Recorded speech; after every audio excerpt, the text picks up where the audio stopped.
Hello there. In this video I'm going to be doing a teardown and hardware review of the Raddy RF919, and I'd like to give a massive thank you to Raddy for sending me over this radio for review. And they've also been really good in answering my questions that I had in preparation for this review, so I'd really like to say that they are fantastic in terms of customer service. Now, last year I bought the little brother of the RF919, the RF320, and I think it's absolutely fantastic for the money. There was a few lacking things in it, like an antenna jack, but I've modded that and put an antenna jack on it. Check out my videos where I've reviewed the 320 and modified it. But I thought it was actually amazing value for money. So when the 919 came out and it had dual displays, keyboard for direct frequency entry, single sideband, and extended frequency range, I thought, oh God, I really want that. I've got to have it. So thanks again for Raddy for sending it over. Now the review today. So I noticed that there's loads of YouTube videos on this already, not surprisingly, but just about all of them are functional. There's maybe one or two which look at the hardware, but they don't really dig into the kind of detail that I'm interested in. So in this review, I'm really going to focus on the hardware. I'm going to do a teardown, see how to take it apart. I'm going to look at the hardware, see what makes it tick. I'm going to look at the antenna and switch schematics because I find that the supply documentation just puts me into the twilight zone. I'm going to do an audio test. I'm going to look at potential upgrades, but no performance review. Now I intend to put resources and links associated with this radio into the description. Maybe not at first, but if you're looking for information on this, do come back and look at the description against this video. You might find what you're looking for in the future. And if you're interested in buying one of these radios, then I will put any discount codes that Raddy share with us in the description also, so do check out the links if you want to purchase one. Now if you're looking for a good functional review, a couple I would recommend is firstly Paul from Oscar Mike 0 Echo Tango. He's done a fantastic review, and Fred in the Shed, he's done some pretty nifty reviews as well. So check out their channels, have a look at their content. I think you'll find a lot of stuff that you'll find interesting if you like this sort of video. Now before I go any further, I want to make a special announcement for the sponsor of today's video, PCBWay. As of August 2024, PCBWay are celebrating their 10th anniversary and are providing a range of discount coupons and other goodies. They also have a brilliant instant lucky draw where you can win great prizes for makers. Now aside from all these special offers, PCBWay's service is exceptionally easy to use and is my PCB manufacturer choice. Just upload your Gerber files from your favorite PCB design software and get a quote in literally seconds.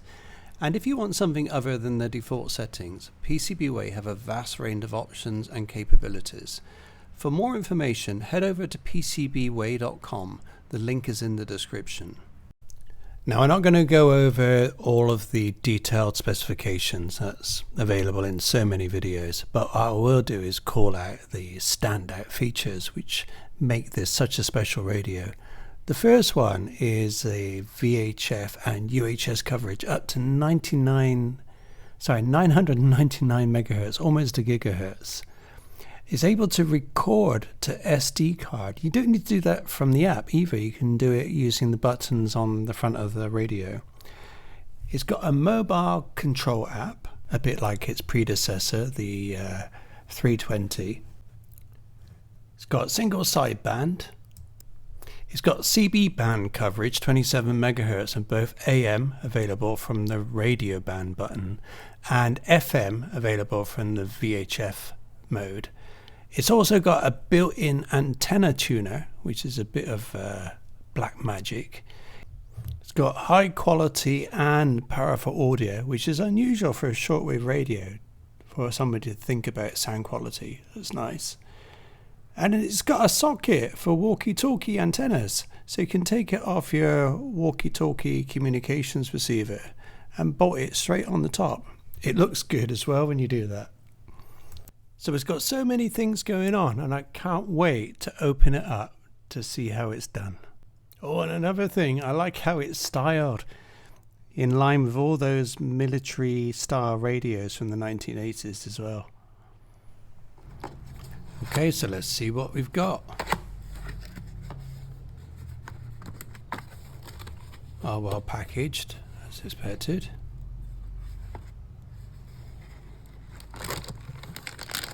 Oh, this is a additional AM loop antenna. It's a ferrite rod antenna. Check out Fred in the Shed's video on this. He showed that there's a massive improvement if you use this on long wave and AM or medium wave bands. But I think Raddy might be the only company that providing this kind of genre of radio with that free antenna. If you already bought one of these, you have the antenna, contact Raddy and I think they'll send you one free of charge, if I'm not mistaken. There's other goodies in there as well, cable and stuff like that, and manual, but I'm not going to take those out. That's covered by other videos. It's quite heavy. It's bigger than I thought, actually. It's quite a chunk. Oh, now I can see an engineer's been involved in the packing and documentation for this. Look at that.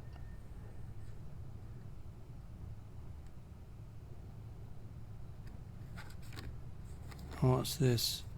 Oh, it's got information about plug-in loop antennas. Looks like you can make your own. Gives you the inductance you're supposed to achieve. Connections. Well, that's a bit special. It's not every day you get that over radio, is it? I think the corporate and finance guys must have gone on long leave and the engineer got put in charge or something. Beware of ESD potential damage. Okay. What's this about? Oh, this is about that Black Magic antenna tuner. I'm interested to see how that works. That's pretty cool and unusual in this price point for a shortwave radio. Wow, they're setting the bar here.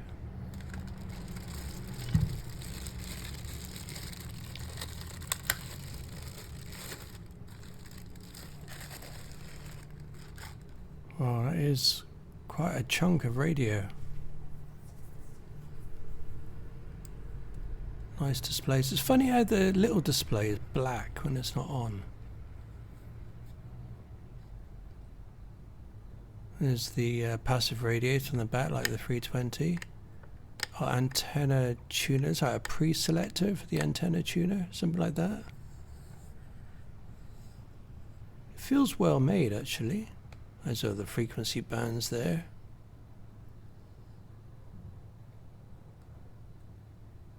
Lovely. 20 watt 3 ohm audio. Well, that's impressive. 18650 batteries, I'm guessing. 2 batteries as well. When you got 2 batteries, you put one in and charge the other while the other one's in there and never run out because you've always got one on charge. That might be an option. Sturdy metal stand at the back, I like that. I'm surprised how big it is. I didn't think it'd be this big. The keyboard's nice. You've got an inner and outer dial that's inner selection from sub-menus and fine-tuning the outer ones for coarse tuning. This is the lock button, so you can prevent accidental operation when it's in a bag, or maybe you got it on your shoulder and a strap. You don't want to bang on the buttons and change things. That's good. So you got a lock, partial lock and unlock.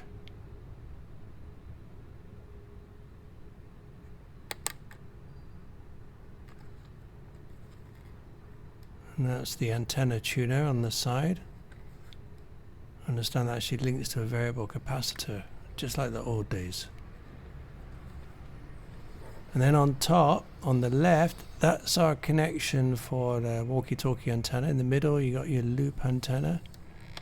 And then this, what's that, switch to switch on and off the loop antenna, I guess.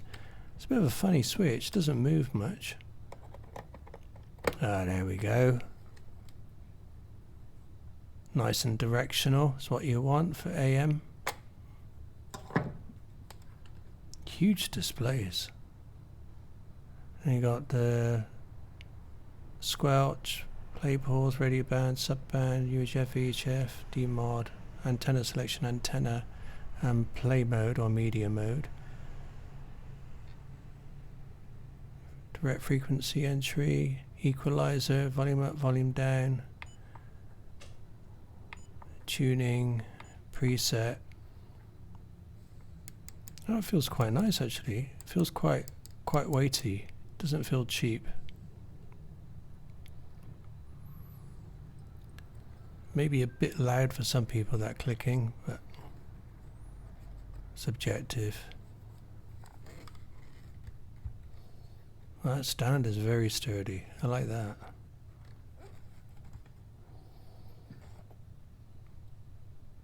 Look at it in comparison with its little brother, the RF320. God, it's such a big size. You could put the 320 inside the 919. Oh, that's where I modified it. I put in an external antenna jack. Check out my video for that. Oh, I just realized the 919 doesn't have a light. Oh, that's gonna be a deal breaker. The number of people that complained about having a light on a radio. I actually thought it was quite a good thing. Not that I ever used it. Yeah, definitely came out of the same design house, you can see that.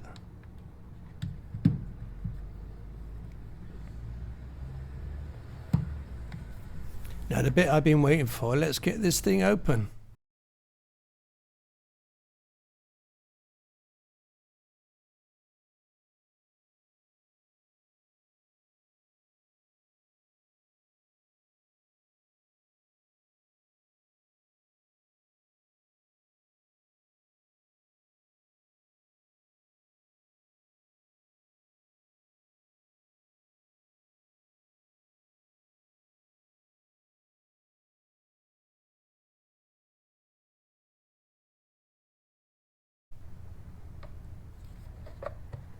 There we are. That wasn't too difficult to open actually. Wow, look at that screening. Wow, it's definitely a bigger speaker than the 320. 3 ohms, 20 watts. That's a lot of power for a radio. Oh, that looks a bit, how are you doing?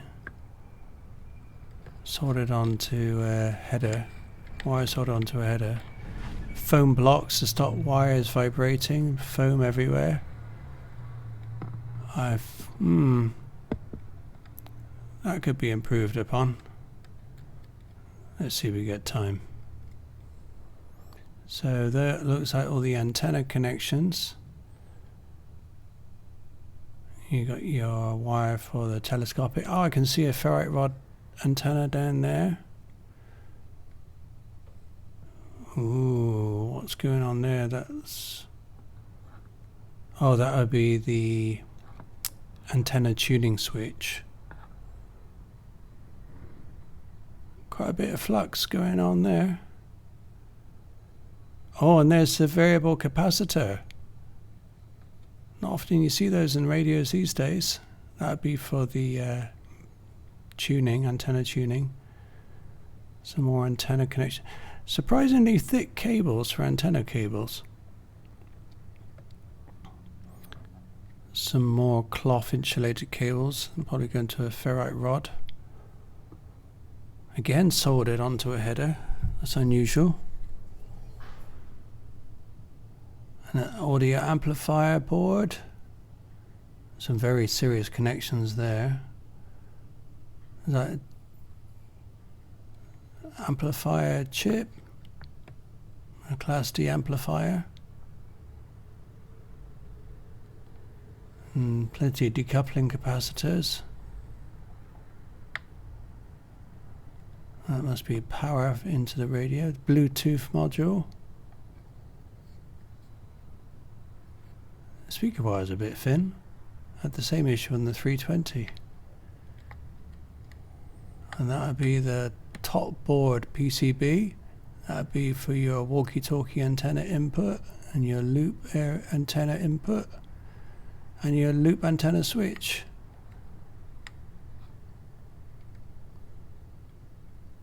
Passive radiator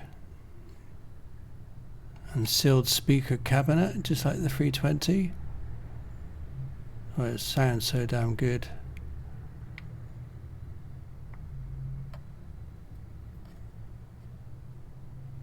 Ah, there's a foam.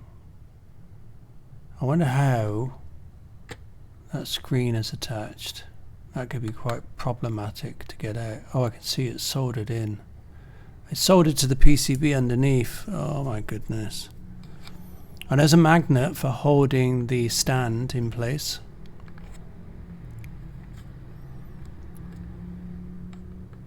Yeah. Not sure about the tiny little screws which hold the case together. You got 4 big screws around the speaker cabinet, but the rest of the screws look like M2s. Don't think they're really up to the job. They're two 1860. It's A2 18650. There's the magnet catch there. Doesn't work very well on this one actually. Seems a bit stiff. That's alright.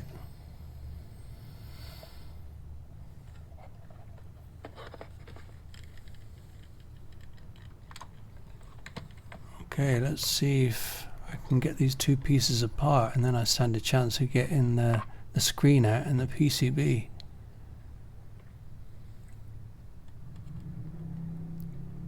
A couple of screws, all the solder to remove. I better label those wires before I desolder them, or I'm going to get lost. And the antenna board's interesting. I can see underneath not 1 but 2 ferrite rod antennas. What's going on there? You have 1 for medium wave, 1 for long wave in terms of coils, but why have you got 2 ferrite rods?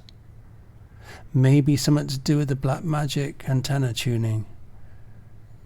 Maybe. We'll have a look later.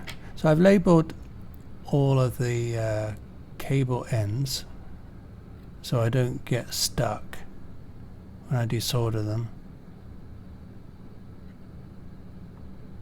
Labeled it connection 1 and 2, and then put 1.1 and 1.2 by the connector ends to represent pin 1. I've got to desolder all of these screen lugs.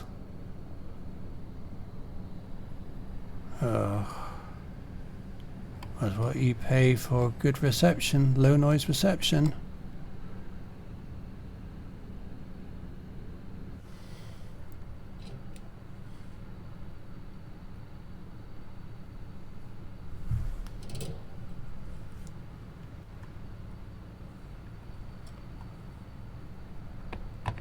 Okay, I'll pull these connectors out.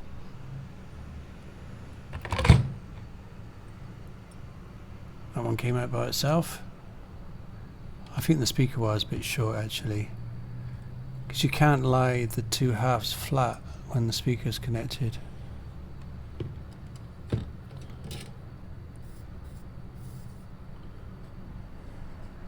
Let's see if I can start to desolder the wires.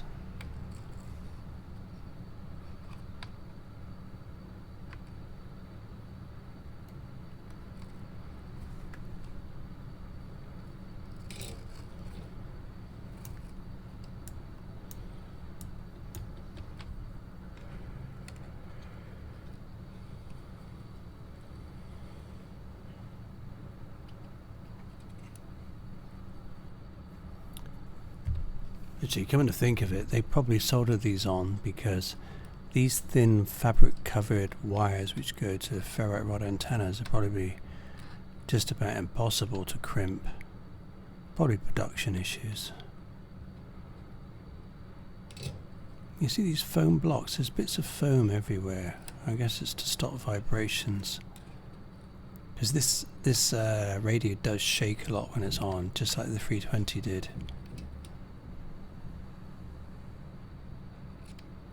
And the last thing you want is something vibrating inside.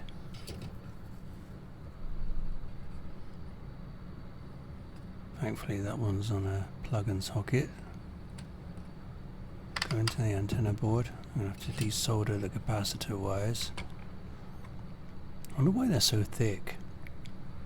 Is it to stop the wires ever getting too close because they're worried about capacitance between the wires? Seems unlikely. Maybe it's what they had left in the factory. Probably ran out of spot they're supposed to have.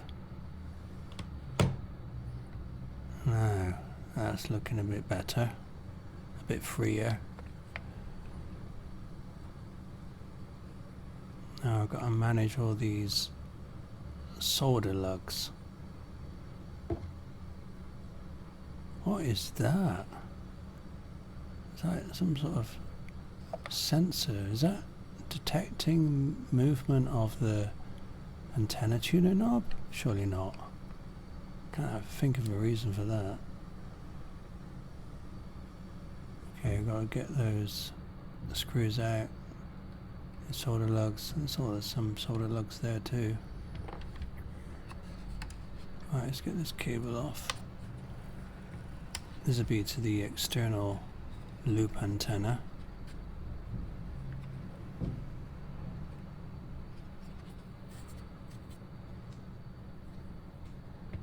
I might have to cut these.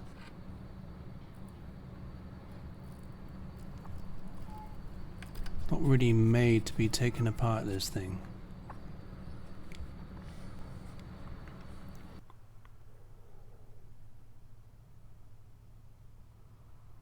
Get the screws out first.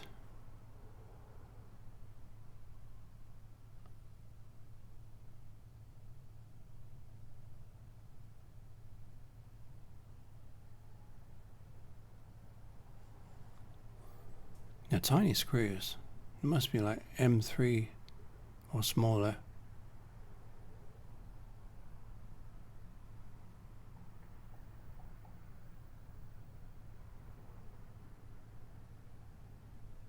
How am I going to do that? I need to pull it up at the same time as I heat the solder joints. Maybe I get my pliers under there somewhere. Give it a bit of upward force. Let's see.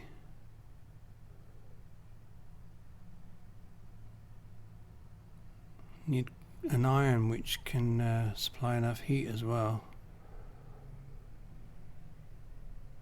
If you're interested in this iron, by the way, have a look at the video I did on a few weeks ago.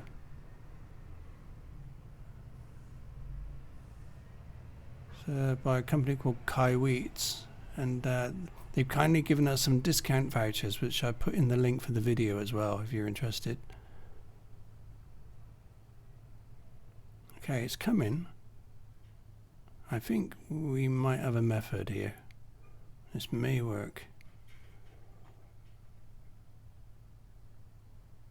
Try once more. It's a bit close to that plastic speaker cabinet. I don't want to melt it.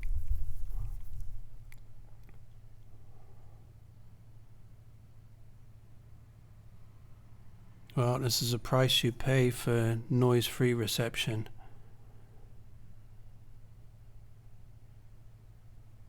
Okay, it's coming. I think this strategy is going to work. Pull it up.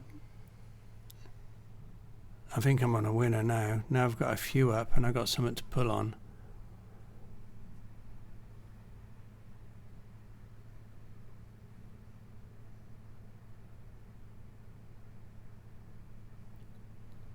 The main problem is finding something to pull.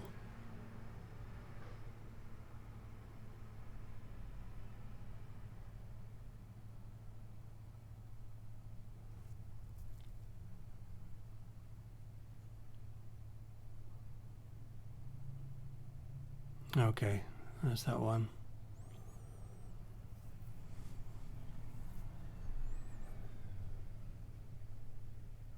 It's looking good. We're getting there. Those wires are in the way a bit.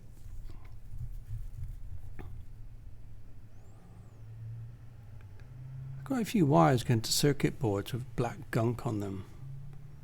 Don't like that. Is that like a cheap way out of not using connectors?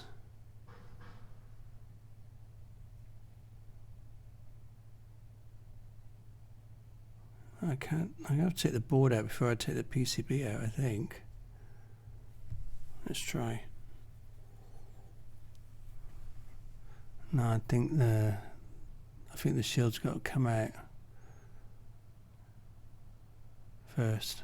Let's try. See how many screws we can remove and how far out we can get that board.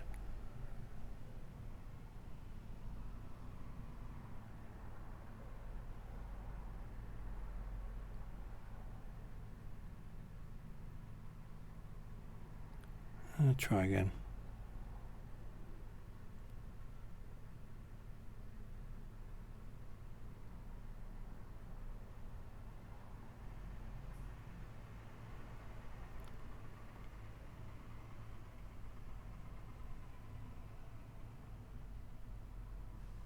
So something's still holding it. Oh, I think it's just the foam.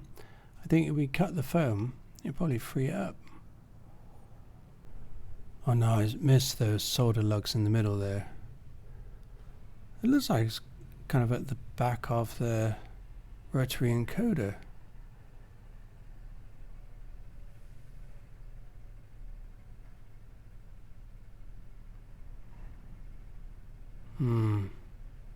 That's not so easy. It's like they're bent in and soldered.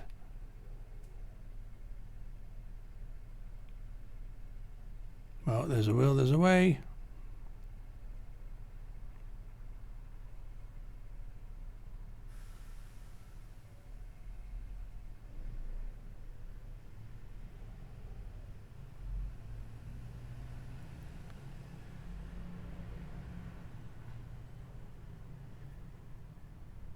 I've been working ages on this now.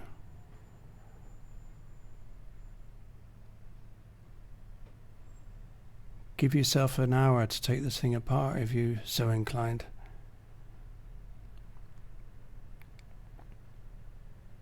And bend those lugs back.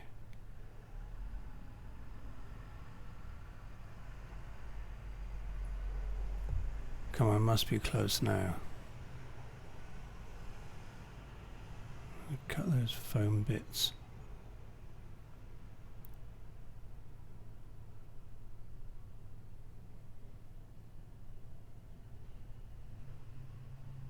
Success. Here we go. Here we go.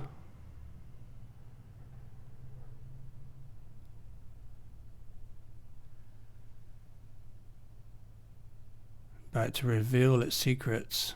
Ta-da! It's not going without a fight. And we've done it. There we are.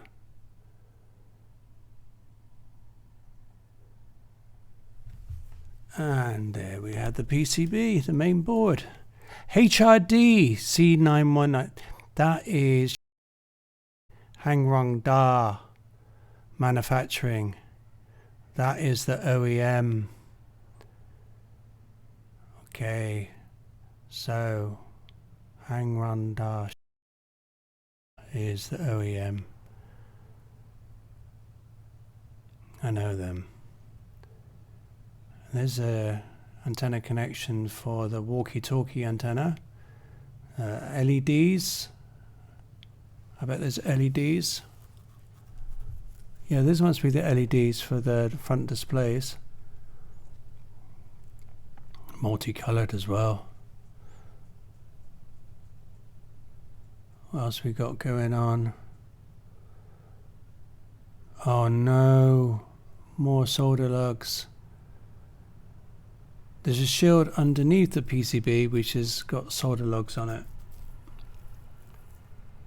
That's back of the selector switch, or at least rotary encoder I should say, or at least one of them. There should be two, one for the outer and one for the inner.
Right, I've got the PCB release. It's set for removing the front knobs, so I've got to get those off somehow.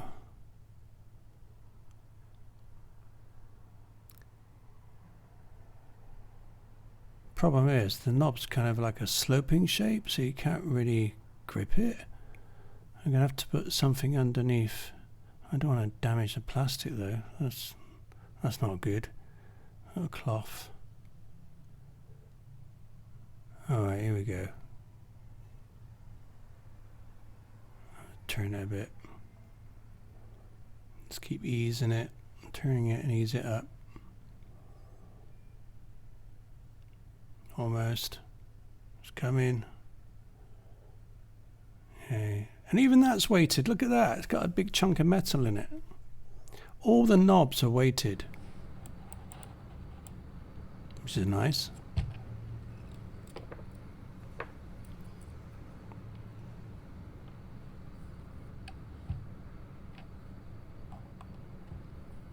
The outer and inner rotary encoder actually feels quite nice,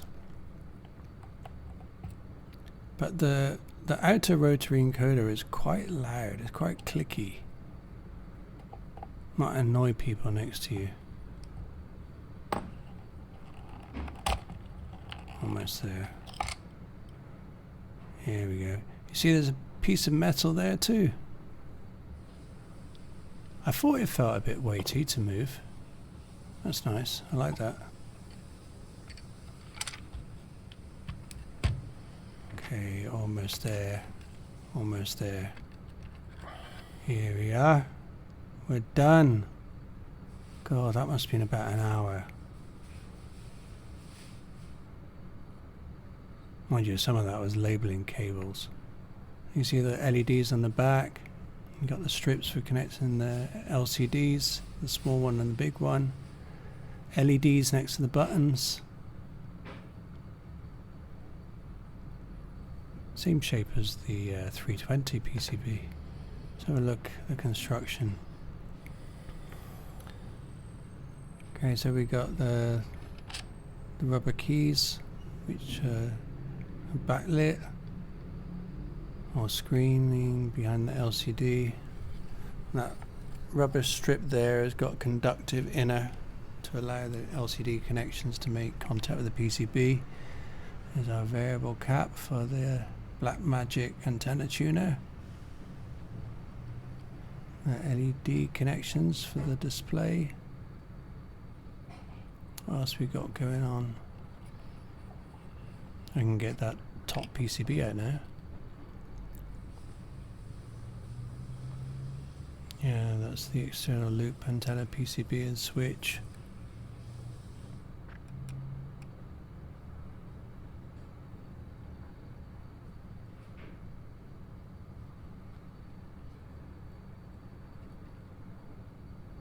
Looks reasonably made.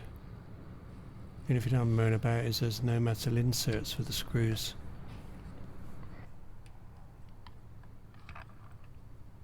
Right, let's try and get that PCB out.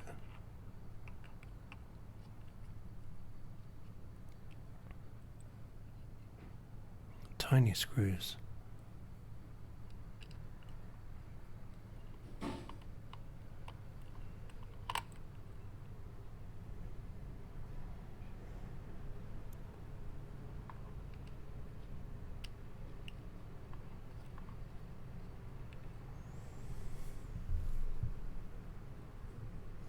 Should be it.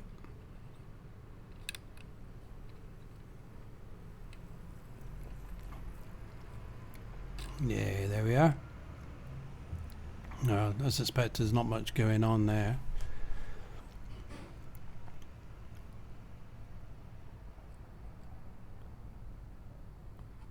So the walkie-talkie antenna is not on the PCB, that's separate. So you've just got the loop antenna socket. And that's, my God, that switch is small. No wonder it felt a bit feeble. I wonder why they put such a small switch.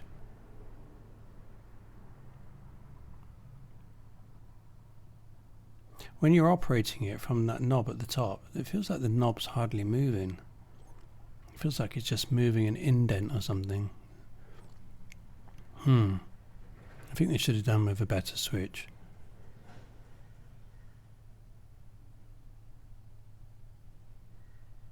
It looks like that switch is just in series with the loop antenna input. Doesn't look like it's selecting. I guess that must be positive or ground. Signal or ground, I should say. And then, oh no, the signal will go through the switch, wouldn't it? So the small one is a ground. Okay.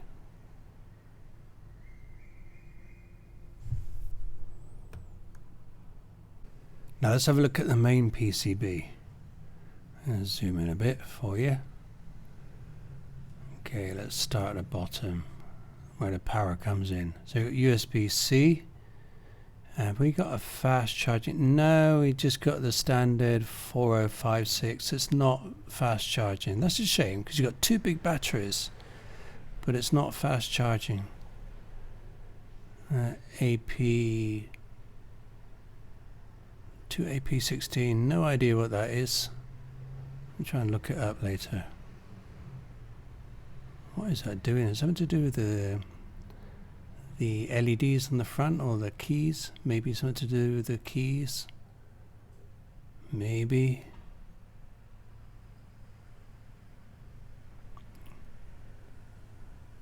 And what have we got? Okay, so we got the microcontroller. I recognize that. It's the same in the 320. It just does about everything. It's not only a microprocessor, but it's got ADC, DAC, Bluetooth, USB interface, SD card interface, you name it. It's a media player and a chip. That's cool. Oh yeah, you can see it connects into the SD card interface. And also the Bluetooth antenna will connect to it as well. An amazing amount of things on that one chip. What is that? FMD, is it? What is that? It's next to the power connector. Is it something to do with power? I don't know. D3B40KE. Never heard of it. A little beeper. That might be the beep you get every time you press a key.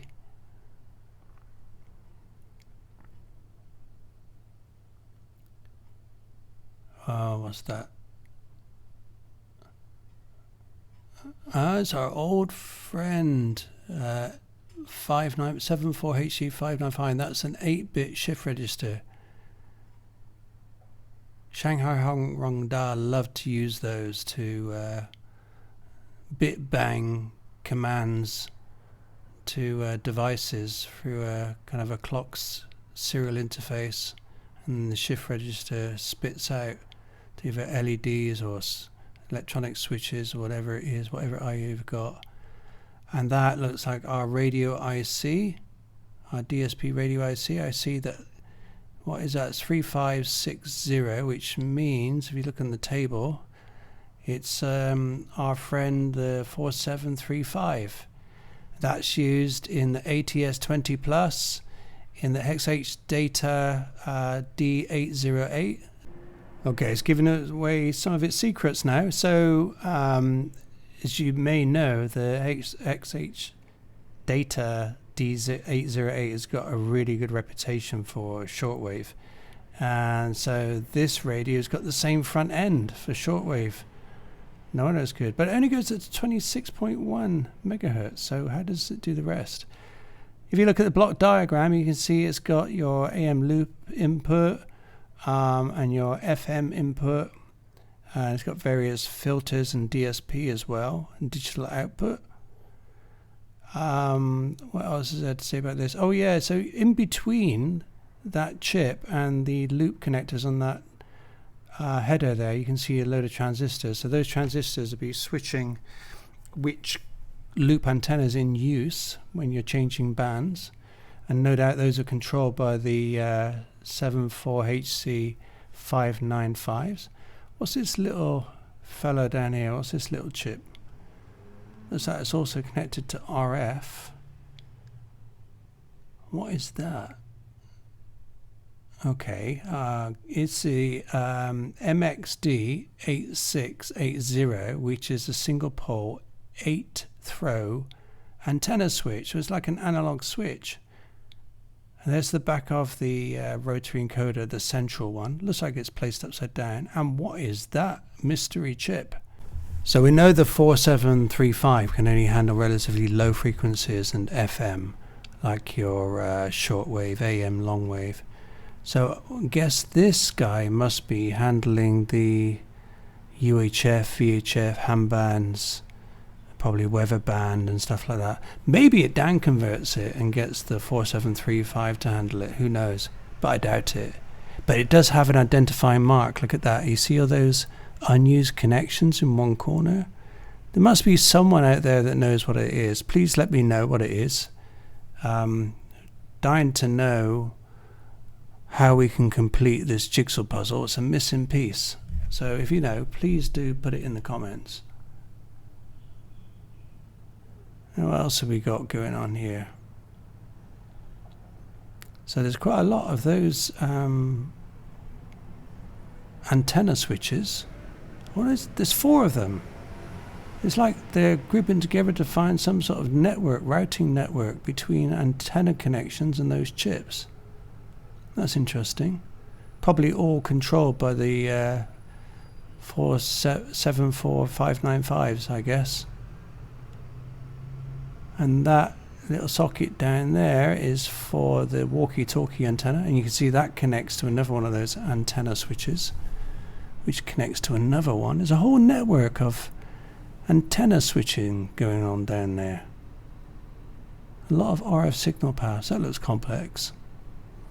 There's your lock switch, keyboard lock switch. Again, that looks a bit small. I wonder why they put such small switches. They put something a bit chunkier. There's a connector for the telescopic antenna,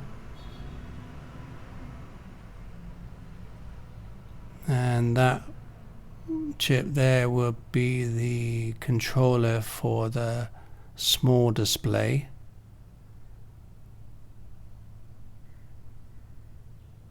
You see it connects to that connector there, which connects to that rubber transfer connector to the LCD.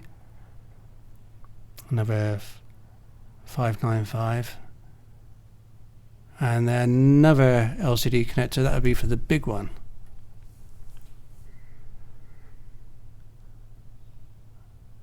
Yeah.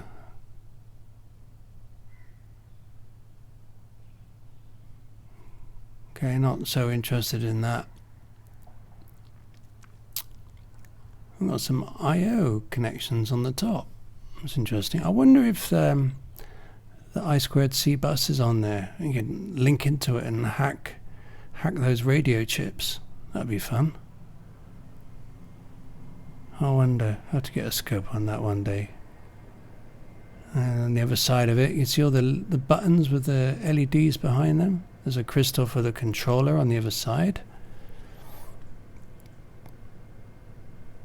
So where is the other rotary encoder?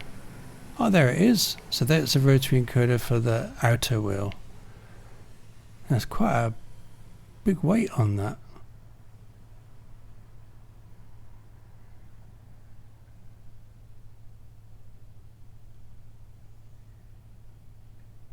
Oh, I think that's pretty much it.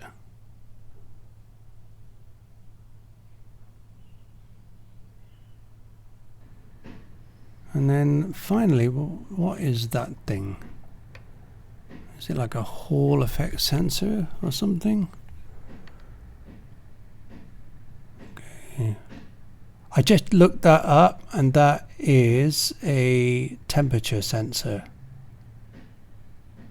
And that's why it's trying to poke out in that gap. So then we've got the audio amplifier and power board.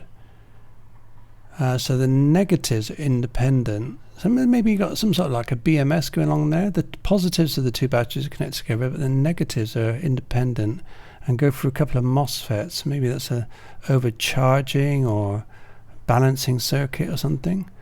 I don't like that black gunk over the wires. The wires just soldered onto the board and then black gunked.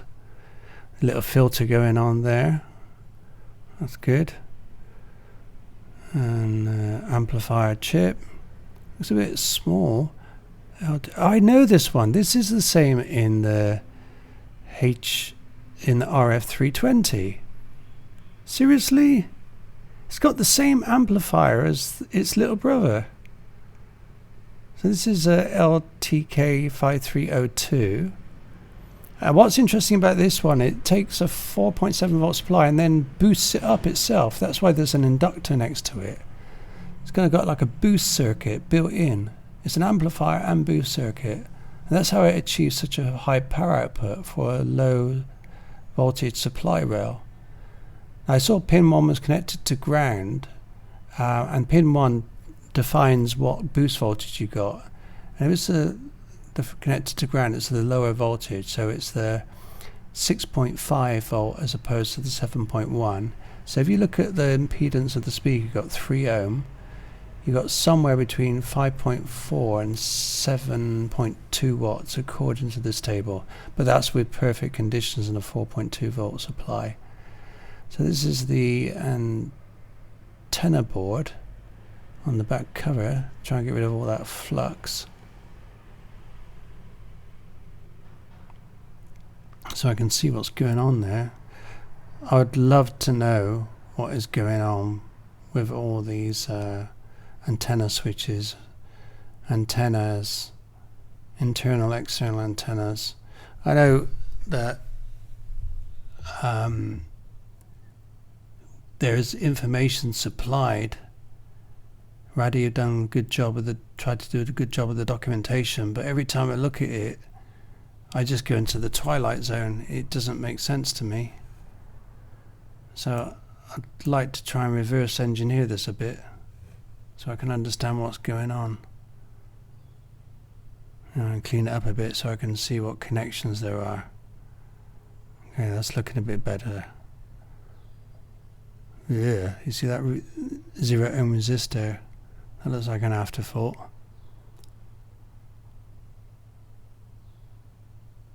I'll work out what these switch connections are. Well, I desoldered all the wires so then I can buzz out the connections on the switch and figure out what's going where.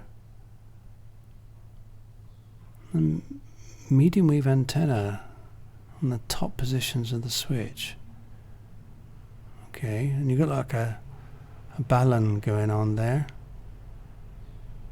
That's wired. Well, I guess we'll find out. Yeah, so this is the diagram and it just sends me loopy every time I look at it. It doesn't make sense to me. So what I've done, I've gone through and kind of reverse engineered it a bit. So this jack here is a jack on the back, and effectively it is wired to the telescopic antenna. So when you plug something in there, it disconnects the telescopic antenna, and then that connects through directly to the main board, which itself goes to one of those antenna switch ICs. So that's on a connector which I've called J3 just for reference. And then you got the first antenna rod with 2 coils on it. Looks like a medium wave and a long wave. And then a second rod with a single coil on it. So I've labeled them L1, L3 and L2. You see the tuning rod is on the bottom. And then you've got another connection from the main board which goes to this this balun, and is marked software 1 and software 2. So you've got software 1 and software 2 on different taps on this balun, which goes to the switch positions 1 and 2. That's that switch there on the left, the antenna tuner switch. And this is interesting because in the bottom 2 positions the capacitor connects across that balun in the 2 tap locations. But then look, in the medium wave selection, the capacitor and ferrite rod are floating. You have a look. You see that? It's not connected to anything. It's floating. But maybe it has an impact because it loads the antenna rod. So it impacts L2 even though it's not connected. That's my thinking anyway. If you know about antenna tuners, drop me a comment, let me know. So then I've got this connector which I've labeled J2, and it connects to all the loops. You got the long wave antenna loop, medium wave antenna loop, and then the jack there, which is the input for the external loop. You see that one? And that switch is in series, that horrible switch. It's in series, so why have it? I don't understand. I thought it was selecting between one thing and another, but it's not. It's just switching the external loop on and off.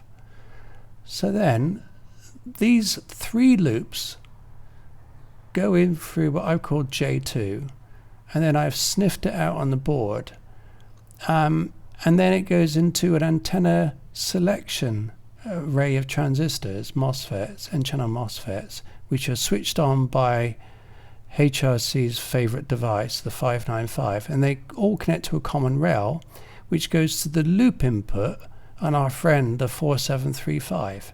So that's how the microprocessor selects the individual loop antennas. Pretty smart, basic, but it works. And then we got the top panel walkie-talkie antenna connection, and that just goes straight into the board and what I call J4, and goes again to one of those antenna selection ICs. So I put it all together, and this is what it looks like as far as I can figure out. Starting off with this 4735, so you've got long wave AM, short wave FM. It's got RDS, but it's not used. Also does a sideband. So then that connects to the 3 rods as we just discussed, the external one, and then the internal medium wave AM and long wave. And then also the FM wire input, or the long wire input, connects to one of those antenna switches. And that's just one of 4 antenna switches all connected together. So goodness knows what's connected to what when. Something could work out. And then we've got this unidentified radio IC, or DSP chip, which also connects them. So you've got this whole network going on. And then you've got the built-in telescopic antenna, and top panel UHF, EHF, whip, and the antenna tuner circuit all connecting in there and being switched at will by the microprocessor from one antenna switch to the other. So then this unidentified IC goes to the main controller, which has just got everything in it. It's got audio, DSP engine, DAC, ADC, MMC card, you name it, it's got it. And that in turn has got its I/O, which controls, it bit bangs all these 595s, which then control the switches and the LEDs and everything. It also connects to the rotary encoders and buttons, SD card, auxiliary input, stereo headphone output, but then of course you've got mono to the amplifier because you've only got a mono amplifier, Bluetooth antenna, the 2 display drivers, and finally the temperature IC. Not sure why you want that, but there you go. And then USB-C comes in for power for the 4056 to charge the 2 batteries. You've got some sort of BMS going on there as well. And then you've got USB-C data to the microcontroller. So that's about it in a nutshell. Now I made my own loop antenna, shortwave one, to try it out with this, and it wouldn't work. But on closer inspection of this board, I found out why. On the antenna input jack on a radio, you'd normally expect the tip to be the signal and the ground to be the sleeve, or the sleeve and the middle ring. But what we found in this radio is that the tip and the middle ring are joined together. This is a problem because if you're using a mono jack like I was, it connects the ground and the signal together when you plug it into the radio. Another problem, when I was removing the board, when I pulled those 2 cables up, I ripped off the tracks. That's why I don't like this black gunk method of fixing things. So I put new wires in from behind and then soldered them to the existing tracks. I had to scratch off the insulation, put epoxy on it, then UV'd the epoxy, and then that's my solution. So it should get me going. I also made some improvements to the wiring. I made the speaker wire longer and thicker. I use highly flexible silicon insulated wires. I labeled the connections and identified what pin 1 is. And nothing I can do about this black gunky stuff. I'd like to get rid of those, but maybe another time. I put removable connectors on the loop connector input J2 and labeled where pin 1 is.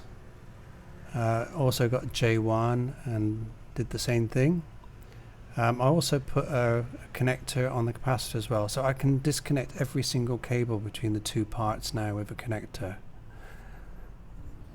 Now I'm doing an audio test, so what I've got set up here is a dummy load, which you can see on the multimeter on the right is 3 ohms, the same as the speaker. And then I got a little oscilloscope. The reason I'm using this oscilloscope because it's got inherent low bandwidth and filters out the noise in the Class D amplifier so you can see the waveform. It's quite handy for that. And then I've got a multimeter on the left which is monitoring the battery voltage. So we've got healthy battery voltage, it's fully charged. And that's across the battery and the power PCB. I'm using a phone to connect via Bluetooth and running an application that creates a sine wave. So I've got a 1K sine wave. You see there, 1 kilohertz. So let me just turn that up so you can hear it.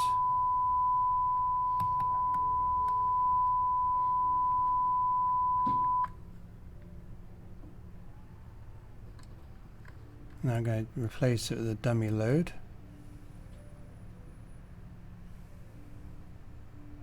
Up to maximum. Any more and it clips. This is the maximum I can get without it clipping. So if you look, we've got 10.3 volts peak to peak. And the battery voltage is going down to 3.9 volts. Or 4 volts, nearest damn it. And 10 volts peak to peak. The reason we can get 10 volts peak to peak, if you remember, is the amplifier chip's got a built-in boost circuit. And we've got a RMS voltage of 3.5 volts across the dummy load. So now we can work out what the power is. So if we look at what we've got 10.3 volt, 10.35 volts peak to peak, divided by 2 is 18, that's the peak voltage, times 0.707 to get us RMS, so that's 3.6 volts RMS. Power RMS is V squared RMS over R. The R, of course, is the 3 ohm load, so we get 3.6 squared over 3 gives us 4.32 watts, which, funny enough, is exactly the same as its younger brother, the little brother I should say, the RF919. That's expected because it's the same amplifier. Now let's have a look at this switch. I really don't like this. I think that if I had some time I would change the switch, maybe a small rotary selector switch instead. One thing I don't like. Now let's have a look at the antennas.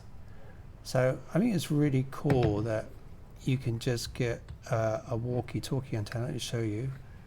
I've got a crankshaft here, and I can just unscrew the antenna from that. You can see it's the same connector,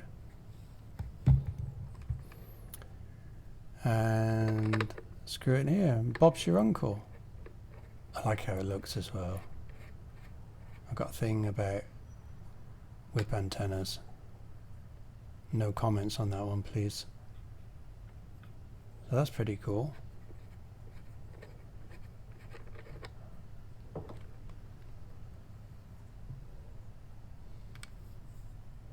And then we've got the external AM ferrite rod. I'm not sure it's just AM or is it AM and long wave, medium and long wave. I seem to remember Fred in the shed showed an improvement on long wave as well. Check out his video on this. He does a good little demonstration of this. But I think that's really cool as well. But what I find really bizarre is why it makes such a difference. If you have a look, if you think about it, the antenna is just behind that display, right? And then this antenna, when you plug it in, is what, a couple of centimeters above it? Why does it make such a difference? Maybe we should open it up and find out what's inside. Maybe there's something special going on there. Maybe something that's more than meets the eye. So I've got two little screws on the top there, and then I've got heat shrink tubing at either end of the rod. I think that's all that's holding it together. I'm going to have to get a smaller screwdriver.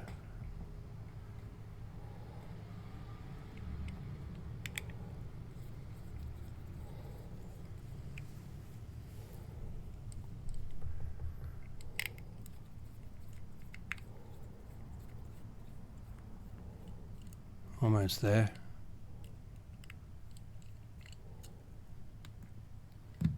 But yeah, Fred in the shed's video showed quite a remarkable difference, and I was scratching my head wondering why.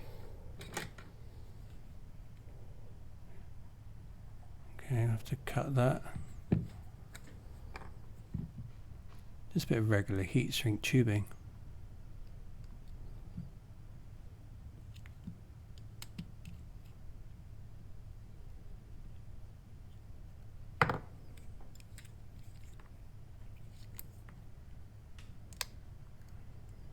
There we go.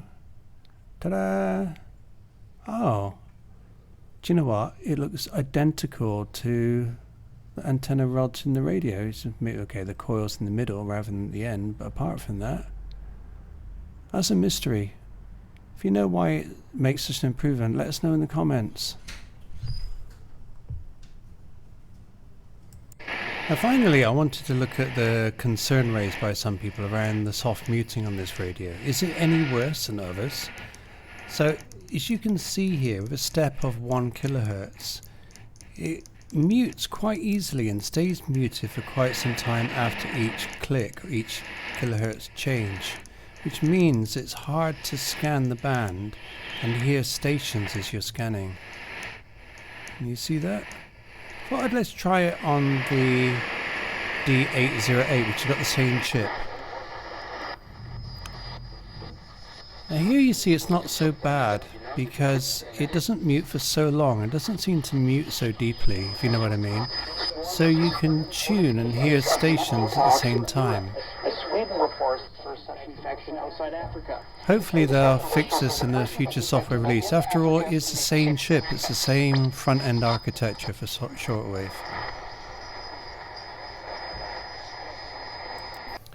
Okay, I'm going to wind up this review now. And my goodness, what an interesting radio from both a functional and a hardware perspective.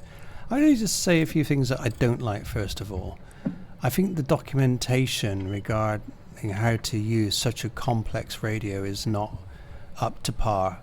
I think there's a lot to be explained about how the filters are used and antennas are switched in that complex array of antenna switches within the internals. I think the switches are disappointingly cheap, and I don't think they'll last. I think that's a bit of a concern. I don't know, maybe if they're treated with care, you know, they won't cause any problems.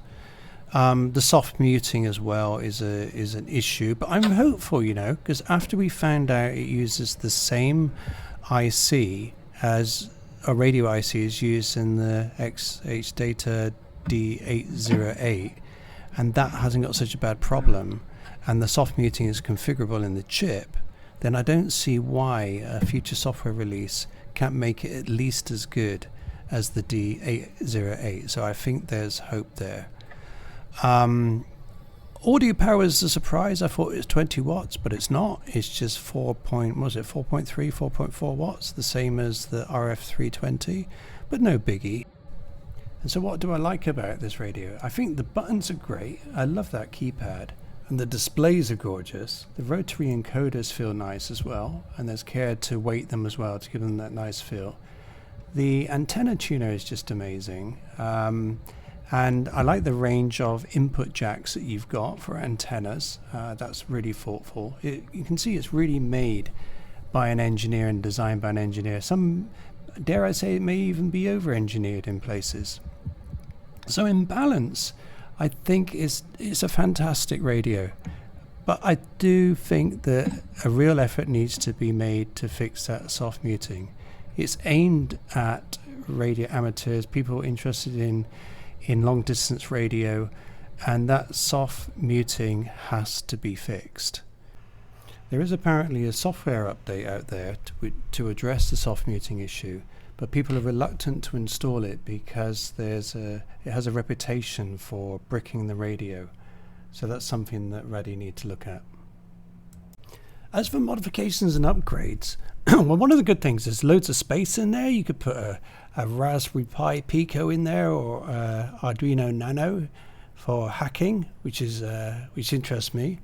Other things I would definitely do is change the jack on the top panel for the magnetic loop input, so it doesn't short out the tip and the ring when you plug a mono jack in.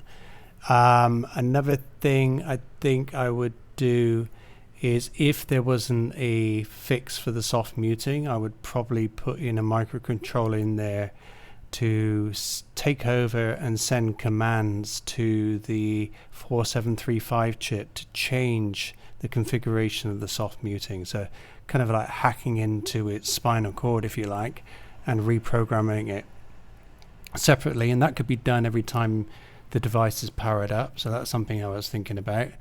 Let's see what happens with the software from Raddy. The other things I've already done, actually, to make the speaker wires thicker and make it such that I can disconnect both halves, the front and back of this device when I want to. But then that's not for the I would say regular user. That's just for me, because I like opening things up and hacking them. Another thing I was thinking of doing is putting a bass and treble control on the opposite side to where the card reader is, etc. That's something else I might do. Well, I think that just wraps it up. I hope this video was useful to you, or at least interesting. And if so, as always, please give me a like, subscribe, and let me have your comments. I'd love to hear your comments. So until next time, 73, stay safe and happy listening.